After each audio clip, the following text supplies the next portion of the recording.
Party కూటమికి ఓట్లు వేసి పార్లమెంట్ అభ్యర్థుల్ని శాసనసభ అభ్యర్థుల్ని గెలిపించవలసిందిగా ఆంధ్ర ప్రొఫెషనల్స్ పార్టీ విజ్ఞప్తి చేస్తుంది.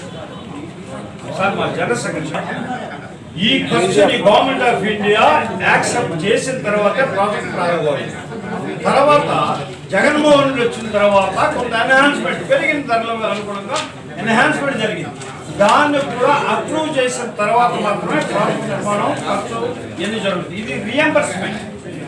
ఈ యొక్క ఎక్స్పెండిచరు సెంట్రల్ గవర్నమెంట్ పంపితే సెంట్రల్ గవర్నమెంట్ దాన్ని ఎగ్జామిన్ చేసి దాన్ని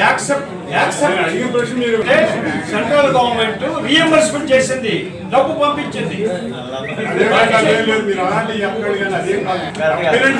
మా రిప్రజెంటేషన్ వారికి ఇచ్చాం, మా డిమాండ్స్ తోటి దయచేసి ఎన్ని సీనియర్ సిటిజన్స్ కి ఇవ్వాల్సిన బాధ్యత మీకు ఒక కార్పొరేషన్ పెట్టాలి. అదే రకంగా 20 లక్షల ఆరోగ్య బీమా మాకు అమలుపరచాలని చెప్పేసి ఇంకా కొన్ని డిమాండ్స్ చెప్తే వారు సానుకూలంగా స్పందించి వారు ఏమన్నారంటే మన ప్రభుత్వ అధికారులు పిలుస్తాం, చర్చిస్తాం. ఈరోజు మేము ఆంధ్ర పెన్షనర్స్ పార్టీ తరఫున అన్ని జిల్లాలు తిరుగుతున్నాం. ఈరోజు ముఖ్యమంత్రి గౌరవనీయులు ఆయన ముఖ్యమంత్రి వ్యతిరేకత వ్యక్తిగతంగా లేదు, కానీ ఈరోజు ఉద్యోగ ఉపాధ్యాయ కార్మిక పెన్షన్లు అందరూ కూడా నిరాశ నిశ్చయిస్తున్నారు సార్ ఆంధ్రప్రదేశ్లో.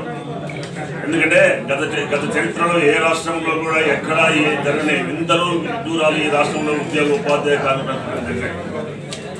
ఎంతో మంది ఉద్యోగ ఉపాధ్యాయ కార్మిక పెన్షన్లు హింసించినారు. ఎందుకంటే మాకు 2018 నుంచి రావాల్సిన కరువు భత్యాన్ని ఒక్కొక్కరికి యావరేజ్ 2.5 లక్షల రూపాయలు ఈరోజు పెండింగ్ ఉన్నాయి, అవన్నీ కూడా చెల్లించలేదు. అదేవిధంగా పిఆర్సీలో అరియర్స్ కూడా పెండింగ్ ఉన్నాయి. మరి ఈహెచ్ఎస్ ఎంప్లాయీస్ హెల్త్ స్కీమ్ మేము డబ్బు కడుతున్నాము, ప్రీమియము ఎక్కడ కూడా ఈహెచ్ఎస్ హాస్పిటల్లో వైద్యం అందడంలా.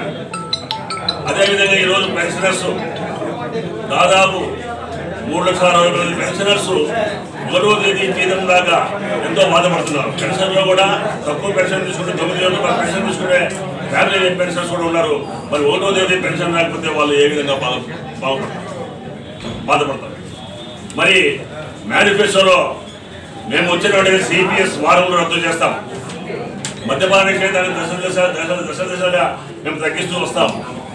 మరి ఉద్యోగులకు టైం టు టైం డిఏ ఇస్తాం, టైం టు టైం మీకు అన్ని కూడా మేము అందిస్తామని చెప్పి వాగ్దానం చేసిన ఈ ముఖ్యమంత్రి గారు వీటిలో ఏ ఒక్కటి కూడా అమలు చేయలేదు. అప్పులు తెచ్చి పంచుకుంటూ డబ్బులు దాన్ని దోపిడీ చేస్తున్నారు తప్పితే ఈరోజు రాష్ట్రంలో ల్యాండ్, శాండ్, మైను, వైను మొత్తం అంతా కూడా దోపిడీ జరిగిపోయింది. వాళ్ళకు కావాల్సిన అనుయాలు దోచిపెట్టేసినారు. దాంట్లో వచ్చే ఆదాయాన్ని ఎక్కడ కూడా మనకు ప్రభుత్వానికి అందడంలా విజ్ఞప్తి చేస్తున్నాం. మీరందరూ కూడా ఎన్డీఏ కూడా ఓటేయండి, మనం మంచి ప్రభుత్వం తీసుకుందాము. రాష్ట్రం చంద్రబాబు నాయుడు చేసే భవిష్యత్తు బాగుంటుంది చెప్పి ఆలోచన చేశాం. మేము సీనియర్ సిటిజన్స్ 75-20 రావాలి రావాలి రావాలి చంద్రబాబు నాయుడు గారి నాయకత్వం, చంద్రబాబు నాయుడు గారి నాయకత్వం.